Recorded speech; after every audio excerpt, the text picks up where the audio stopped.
Sometimes taking that conversation-based approach and actually going back to people and talking about it and working on it together and not creating some heavy lift new process or program all the time. Sometimes that's required. Sometimes doing a whole structural shift or transformation is important and necessary, but that could take 6 months, a year, multiple years. But somebody on the front line can make a few shifts and make a big impact in a matter of minutes, matter of days.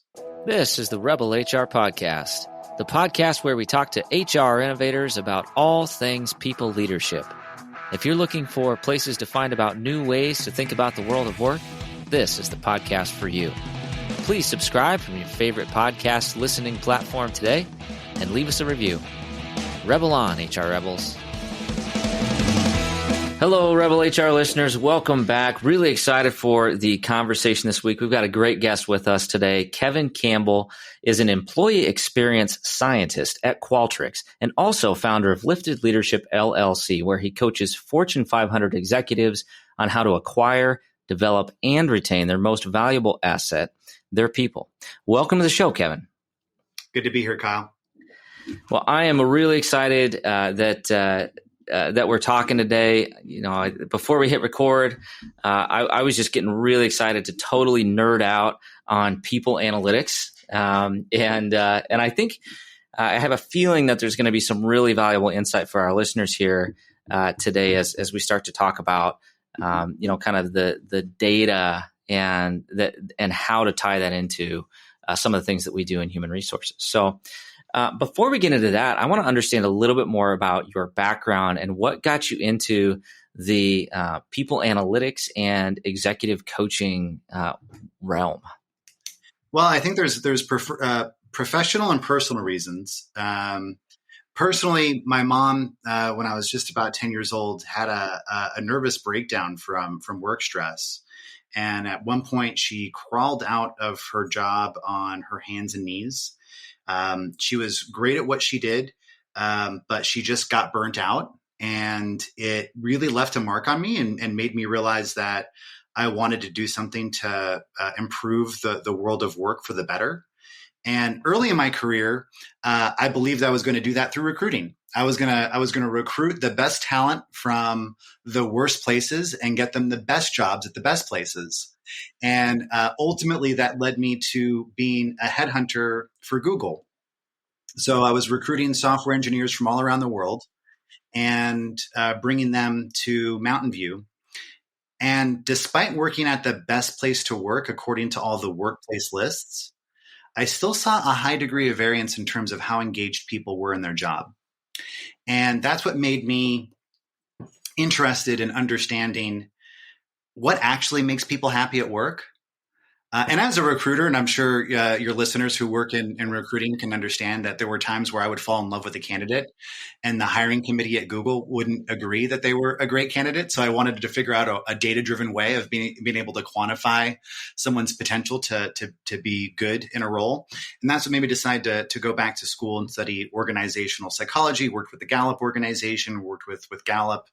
And the rest is history. I've been a people scientist, an employee experience scientist using people analytics and the School of Hard Knocks and organizational psychology to help identify and close employee experience gaps and improve business outcomes as a result of it. That's really, it's an interesting background. And I thought one of the things that was really interesting about your journey is that you were at the employer of choice, right? The company that's winning all the awards that all of us in HR want to win or think we should win. And you still saw some gaps. And so as you were, kind of working through, your education and working in some of these really cool sounding jobs, did you find that there were common themes as it relates to those gaps amongst all employers, or was it very employer specific? Any insight there? It's a great question. So there's going to be a number of different factors that are going to be common across employers, but the level of importance and the variance within the employer is going to be different from company to company. So one of the ways I like to think about it is that we all have different reasons for showing up to work every day. Some of us show up to work because it's a way to provide for our families. Others do it because we feel like it fulfills some sort of mission or purpose in the world. Others, it's a sense of accomplishment or just money. Those are all the common reasons why. And it's probably multi-causal for all of us, right? It's not just one thing, but there are pieces of that pie that are a little bit bigger for each of us. And the same thing is true for your workforce. And the reason that's important is because if you get that wrong, you could be creating an employee value proposition or trying to craft a workplace that's different than what your people or what the key talent segments within your employee population actually want. Hmm. Hmm. Yeah, it's really interesting. It's an interesting perspective. I definitely think about some of the work that I've done, in personality assessments and trying to figure out, okay, what is somebody's kind of motivations and what are their tendencies and what are the things they actually want, and trying to, kind of figure out the brain science of job fit. It sounds very similar to that, but it also kind of struck me that it also kind of reminded me of, the work that you do in marketing, and, how do you kind of find your target, your target market, your target audience. And so what common themes have you seen where there's an overlap between what we look at related to, kind of the customer experience as well as the employee experience?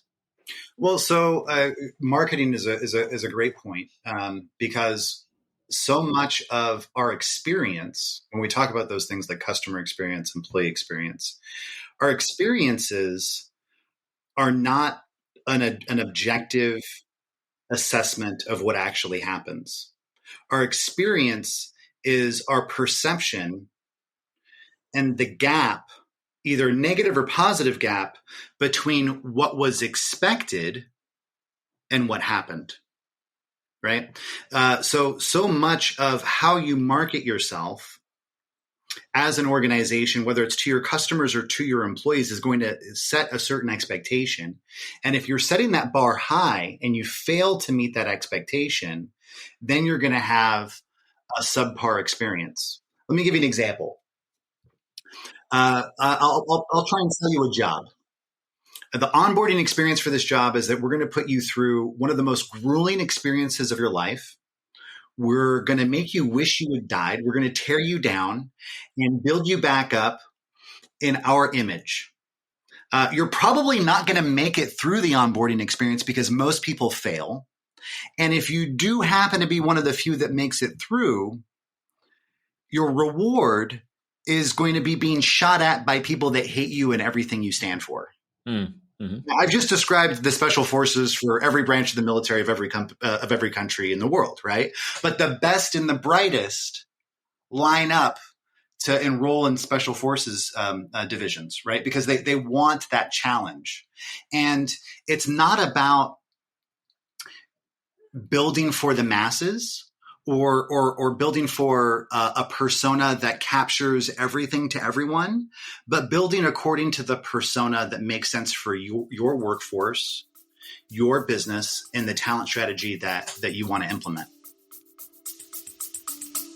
We'll be back after a quick break. And so used to having everything in front of them right away that we forget that innovation just takes time. I myself, I get frustrated too. Why? And this as being one of my best friends is, hey, I talk to you all the time. Hey, man, I'm frustrated in the fact that I can't seem to just get there in the next day. But that's just not how these things work, right? Innovation needs to be planned out. It needs to be very methodical. And then when it finally hits, that's when it seems like to everyone else that it sort of just came out of nowhere. But to you, the amount of dedication that it took over that time. That's really interesting, and I've always said that the key to happiness is low expectations.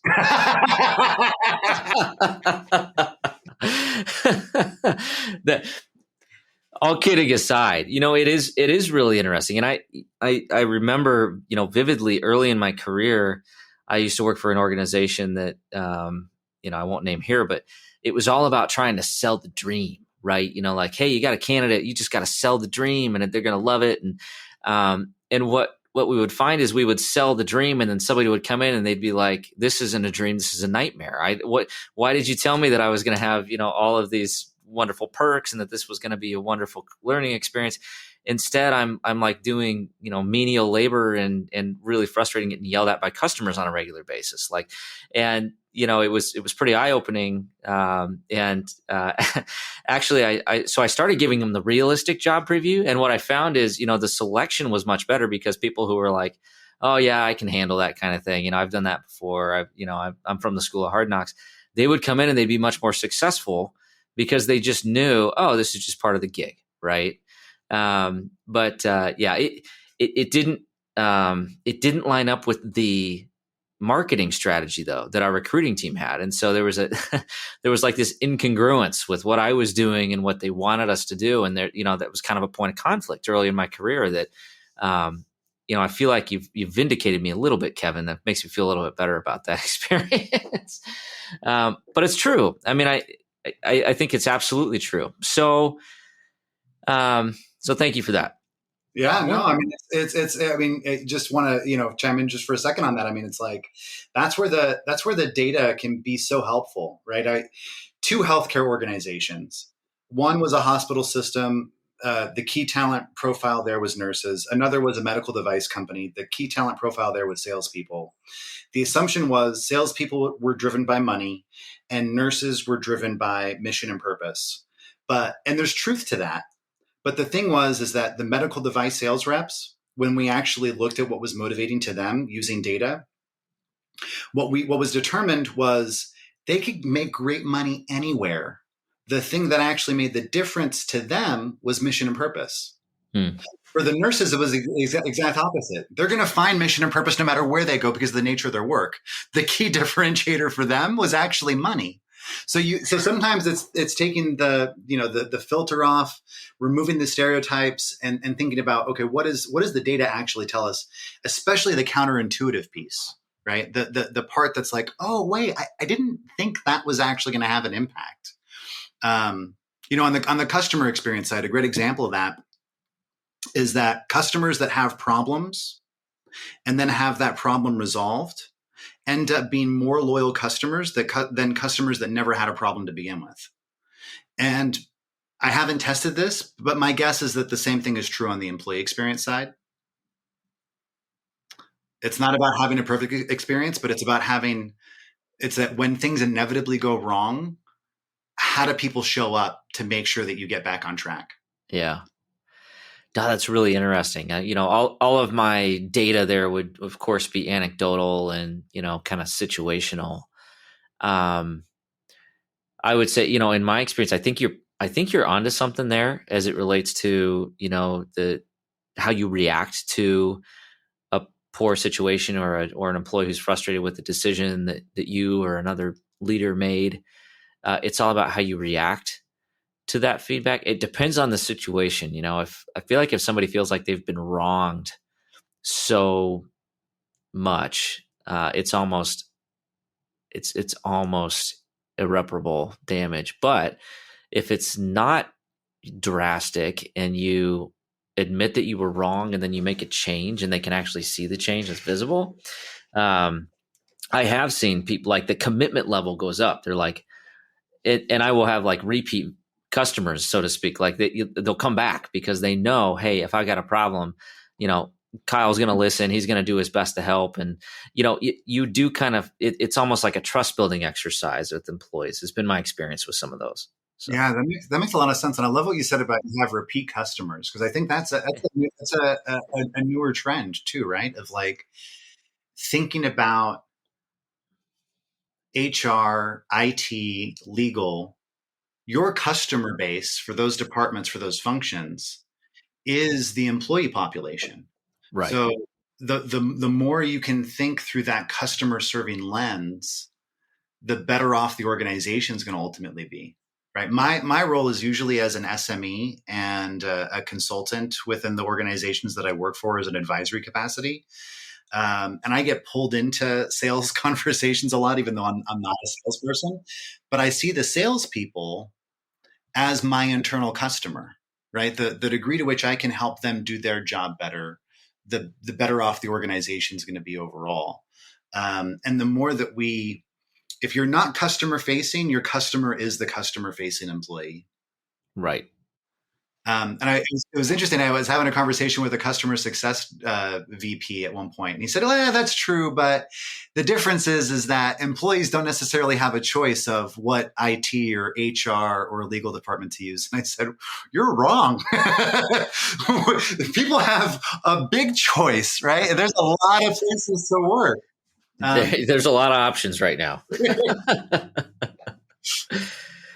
Yeah. The question is it bad enough to make them want to quit? And in some cases, maybe. I don't know. I mean, shout out to my current HR team or HR and IT team. But, I've worked in organizations where IT is, let's just say one of the bottlenecks. And for a myriad of reasons. It's not that they're bad, maybe they're under-resourced, et cetera. But working in an organization where the IT team is responsive and has that customer service mentality, we move so much faster as it relates to technology adoption and cybersecurity. If I have an HR tool that I want to check out or a workflow that I want to put in, I know that I can pick up the phone and get something in like a couple days versus weeks. And, it's like, for me, that's fun, right? Like I enjoy that aspect. I do think there's something to that kind of that customer service mindset, even if you're an internal, resource or what would be considered administrative in nature. So yeah, we're definitely on the same page there. So yeah. And all those little things add up over time to create the employee experience, right? Absolutely. It's not just the manager. It's not just your pay. It's not just any of all the things that people want to make the be all and end all of employee experience. It's either death by 1,000 paper cuts, or it's all the little things going right that create a whole that's greater than the sum of its parts. And tapping in and tying in and measuring all of those little things in a way that doesn't feel cumbersome on employees, and making it action oriented so that it's not just a bunch of dashboards and charts, but it's information that people can use to improve the employee experience overall. Absolutely. Yeah. So I want to dig into that a little bit, because I think listeners know, I'm kind of a nerd when it comes to like stats and like psychology and like people analytics.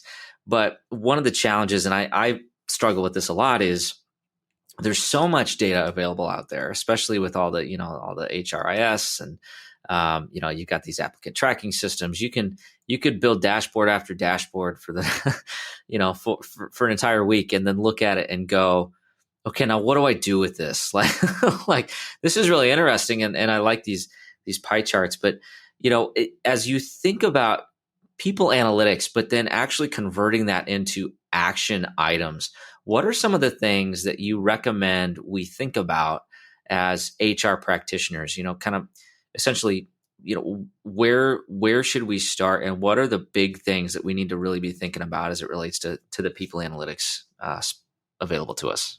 So I like to use an acronym.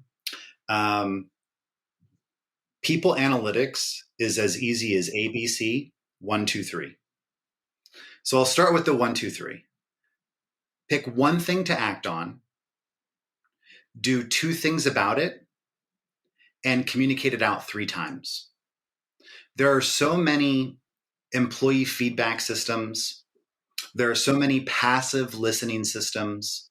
You can collect data on people's behaviors through the applicant tracking system, the HRIS.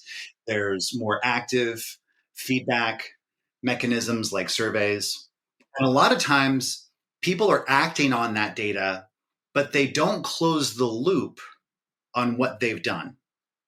They might take 1,000 actions in a number of different areas and never communicate that back to employees. Better to do less and talk about it more.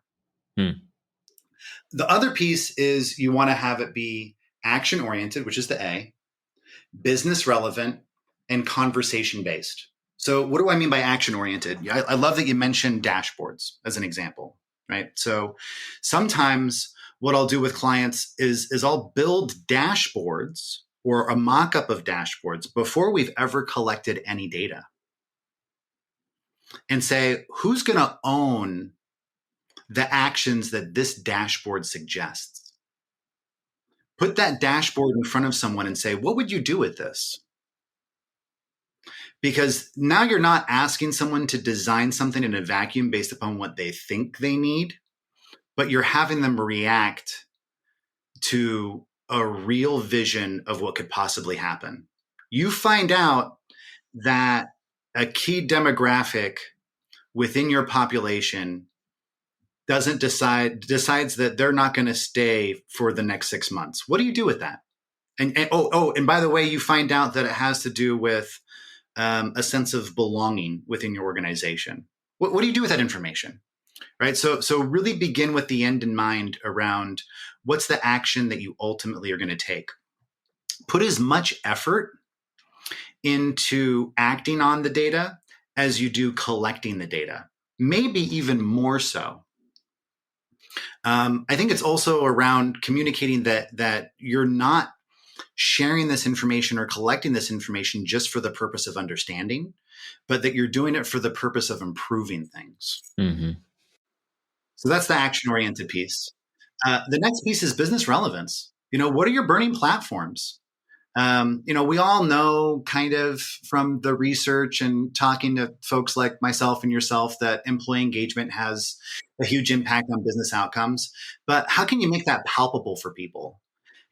Sometimes you don't necessarily need to run a study or do some sort of linkage analysis in order to show that relationship exists. Maybe you already know that relationship exists, but you want to go back to your frontline leader who's worried about, store sales or why people are calling out that day or something that doesn't feel like people analytics, but you want them to know that this stuff is important. Maybe sometimes drawing that connection for them is going to make the bigger difference, right? So worked with a retail organization, huge problems with turnover. They were so busy that they didn't even have time to meet their new employees. Oftentimes they would just shoot a text message or shoot off an email to new employees when they would join because they'd be so busy taking care of all the work that was left behind by the people that quit. So it became this cycle.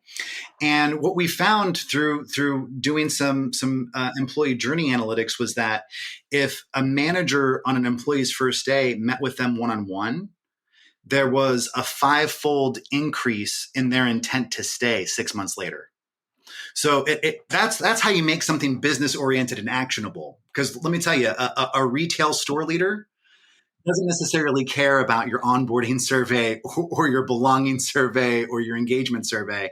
But if you tell them you make this one small difference in your actions, and it could mean that you're not busy and you can actually go home to your kids at night, that's going to compel some sort of action because it feels relevant to their business, their day-to-day work.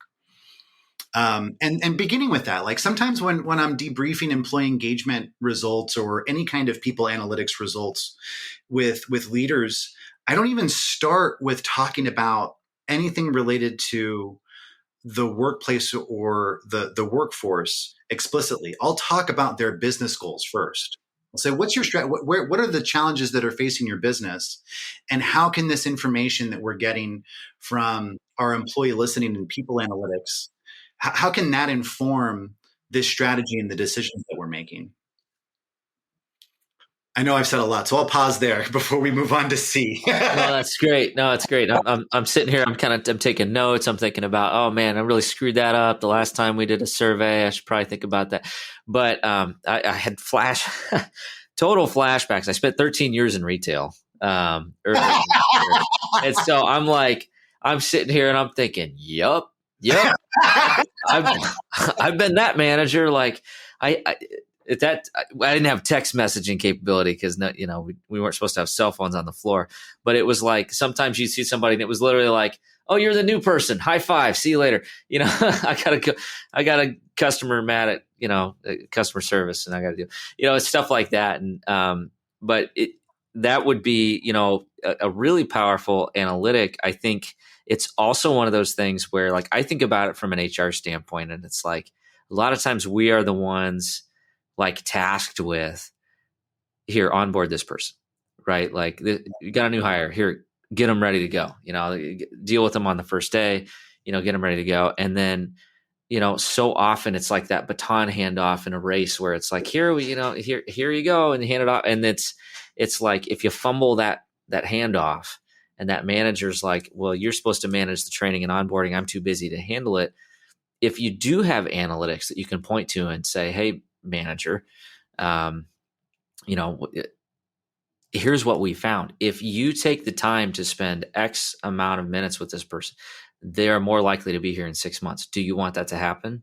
That person's going to say yes. Say, okay, here, take 5 minutes with this person. Right. That's a compelling argument. And that, like you said, the busy manager is going to understand how to use that data outside of the HR person that's probably pulling their hair out because they can't stop hiring because people keep quitting. Right. So power. I love what you're saying right now. And that leads right into the C piece, right? Which is the conversation driven element, right? Like so often, somebody that owns onboarding within HR, as an example for like an onboarding survey, they get that data, and then they go into the lab with the COE or their favorite podcast, and they think about all the ways to fix this problem, and if on their own, whereas a much more effective. And the funny thing about it is that it's actually, in some sense, not always the best idea that comes out of the conversations, but it's the idea that gets implemented, right? So I think HR professionals, they onboard employees all day, every day, right? A single hiring manager might only onboard a handful in the same time period that somebody from HR would. So a lot of times HR is going to have a better idea of what needs to happen in that process than the manager does. Still, I would encourage them not to do the action plan themselves, even though they're probably going to come up with a better idea. In many instances, having that conversation and making it conversation oriented so that the ideas that are created are ones that the person who's tasked with implementing them feels like they're able to do it. Because if they don't feel like they're able to do it, then they're right. And if they feel like they're able to do it, then they're right, because they'll create whatever they're predicting by virtue of the mindset that they take to the situation, right? and you know what? Sometimes they actually know better. You work in manufacturing. A great example is, I know of a company that was having a manufacturing problem where boxes were going off of the line without product inside of it. And they hired this consulting firm to come in, and they were going to charge some untold amount of money to fix this problem. But they had the bright idea of going to employees first and asking them for a solution. And the folks on the manufacturing line had a $5 fan installed. And when a box would go by without product in it, the fan would blow it off the line. Genius. How much money?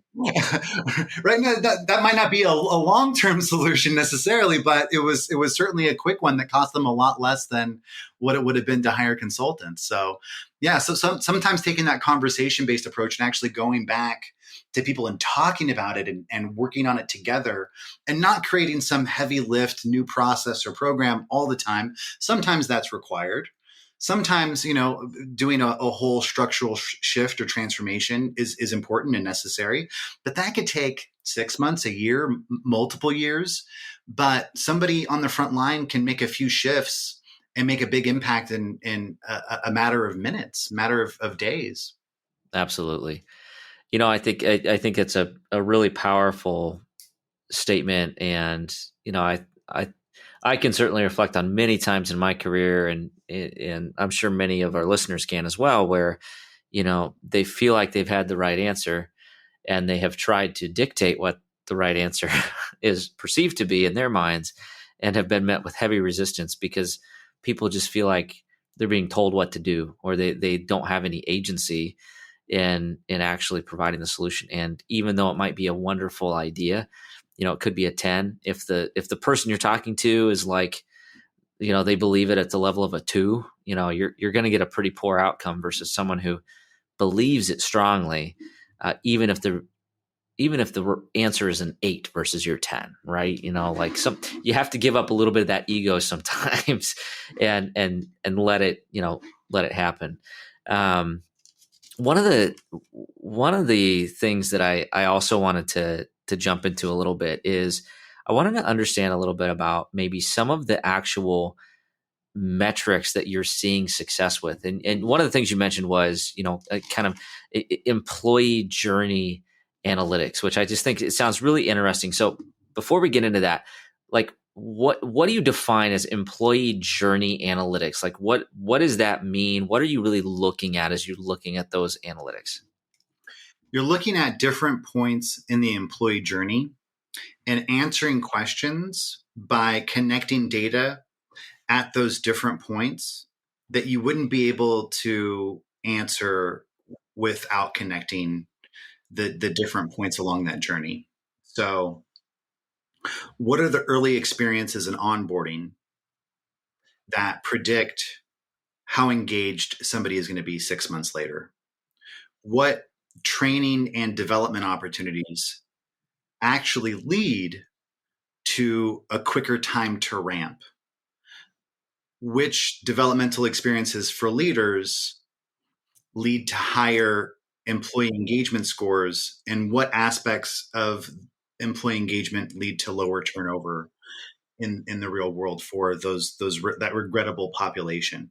And more importantly, of all the things that you can do to improve the experience of work for your employees, which of those things will not only improve the experience of work for your employees, but will also yield you positive results when it comes to customer loyalty or customer satisfaction or intent to return or refer their friends and family?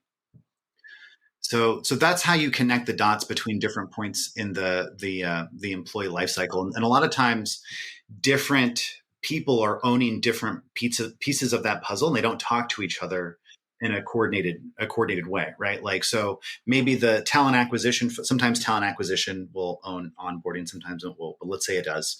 So maybe the talent acquisition folks, they own the onboarding feedback, they own the candidate experience feedback, but they don't own the manager training.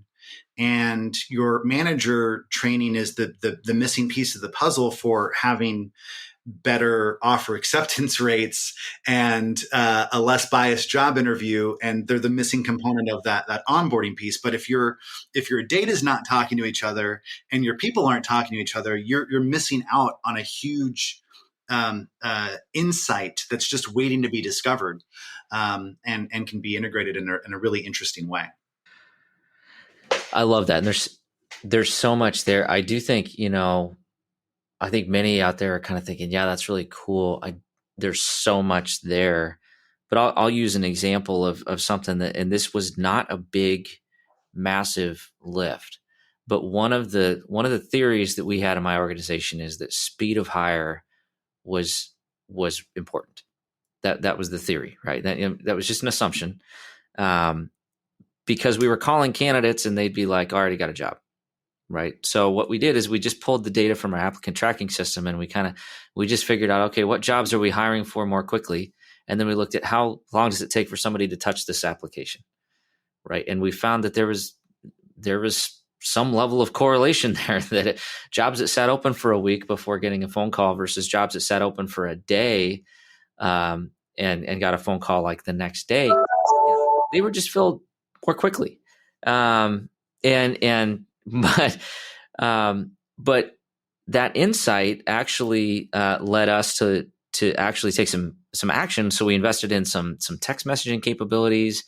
went out and invested in our recruiting team to make sure that recruiters could actually make a warm connection. And then what we found is in our new hires, as we were bringing some new hires in, we got some consistent feedback that, hey, I really didn't know anything about your company, but you were just the first people to call me after I started putting my application out there. And then by the time I was in orientation, the other companies I applied for were just starting to call me back. And so I was like, well, it's too late. So I was like, okay, good. Now we're the ones that are hiring them too quickly. And then they're turning down other jobs. But it's like, that's just a great example of like, that was a theory that we had. The data kind of supported it. So we just made a really simple change. But we had to use those analytics to think through, okay, is this correct? Is this theory correct? And then I've used that to coach managers too. Like, hey, when we give you these resumes, you can't wait for 2 weeks.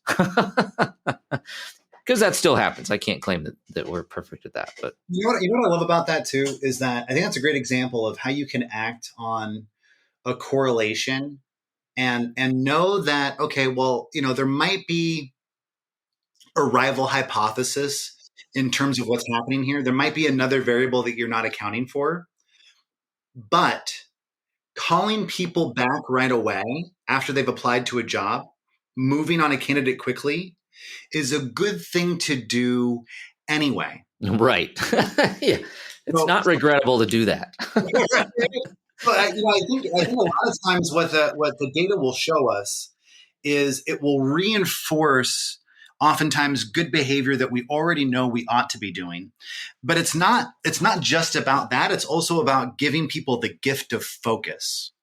Right? Because of all the things that you could do, all the things that you should be doing that you're not, right? Think about it from a health perspective, right? Like if we want to lower our cholesterol, get better sleep at night, have better blood pressure, what's that one behavior that I can do? Is it going to be meditating? Is it going to be cleaning up my diet? Is it going to be exercising? If there was a way with health analytics that we could know with as much specificity what to focus on as we do with people analytics, we'd all be a lot healthier, right? But we really have a gift when it comes to a lot of these things to say, hey, here are the 3 actions among all the different actions that you can take. They're going to yield you the most bang for your buck. Man, if we had that in most areas of our life, we'd be in much better shape. I love that term. And, I think that the gift of focus, I think in today's world, there's so much going on, there's a lot of disruption out there. There's a lot of headlines, but if you can do that in human resources for your team and your employees, you're going to be poised for success. So with that being said, Kevin, this has just been a wonderful conversation. I think we could probably go another 2 hours, but I'm sure you are super busy and I want to be mindful of your time. So we are going to shift gears. We're going to go into the Rebel HR Flash Round. So first question here, where does HR need to rebel? The biggest place where HR needs to rebel is to stop calling other parts of the business. Mm-hmm. Because HR is also the business. There's no difference between HR and then the business. Everybody that works at an organization is a human being. They are a human resource. They are people. People are the business. HR is the business. And I think I'm nitpicking because it's an innocent use of language, but I think the words that we use can impact the way that we think about ourselves and the way others think of us. And HR is just as much the business as any other department. Absolutely. And I would tell you, coming from a manufacturing background, Toyota Production System, you literally define things as value added and non-value added. Value added being defined as you directly add value to the product, non-value added as you don't. So in that version of life, HR was always called non-value added, right? Literally, like labeled non-value added. And I think about that and the power of language and what you just said, I think is really powerful because at one point I did have a leader that said, listen, you can't do anything without people. So quit saying you're non-value added. right? And that was, for me, that was a mindset shift. And I'm thankful that I had a mentor that helped me kind of make that. But I think many listeners should think about that and reflect on that in the context of their organization. What would happen if the people weren't there, or the right people weren't there, or the people weren't retained, or, people weren't hired? Like, you're pretty important. So I thank you for that PSA, Kevin. All right. Question number 2, who should we be listening to?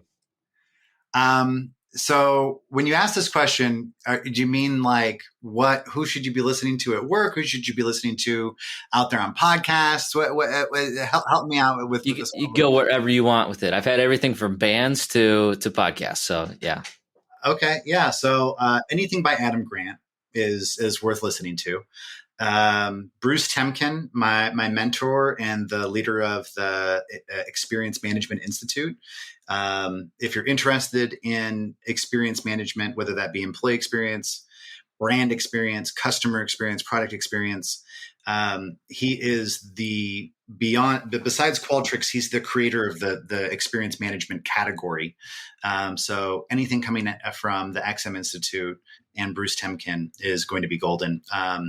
Another Qualtrics partner that's worth listening to is Walker. And they're also on the bleeding edge when it comes to connecting customer and employee experience. And another podcast, hey, there's enough room for everyone, but AIHR, the Association for Innovation in HR, is another good one that's out there.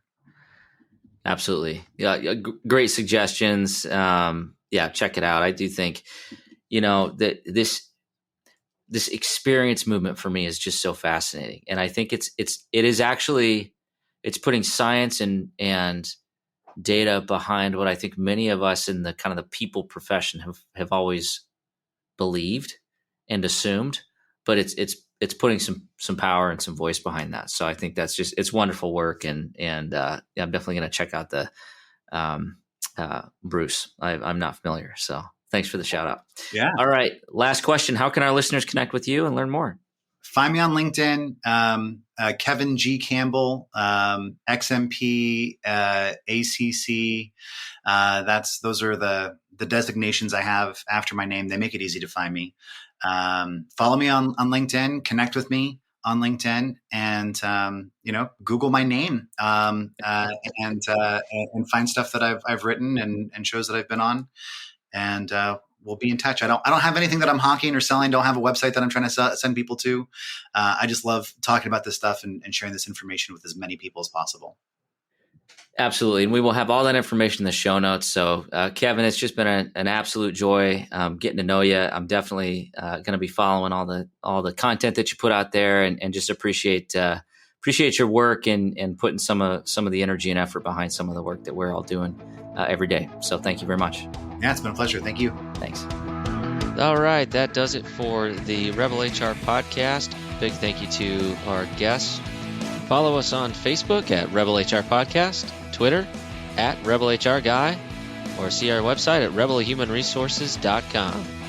The views and opinions expressed by Rebel HR Podcast are those of the authors and do not necessarily reflect the official policy or position of any of the organizations that we represent. No animals were harmed during the filming of this podcast. Baby.